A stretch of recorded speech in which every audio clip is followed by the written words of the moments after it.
How to turn on or off auto select carrier on OPPO Reno 7 5G. And okay guys, on your mobile phone, go to settings. In settings, go to mobile network.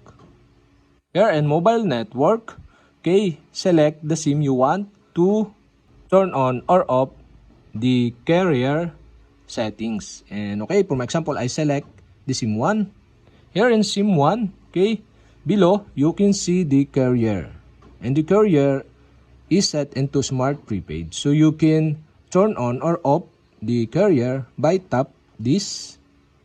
And now you can see the switch button on the right side. Okay, the carrier or auto select carrier is turned on. To turn off this, okay, you'll have to do switch off the switch button on the right side. So okay, the pop-up are show and your phone will use the carrier network you manually select. So you can turn off this by tap the switch button. And another pop-up, the signal or service may become unavailable.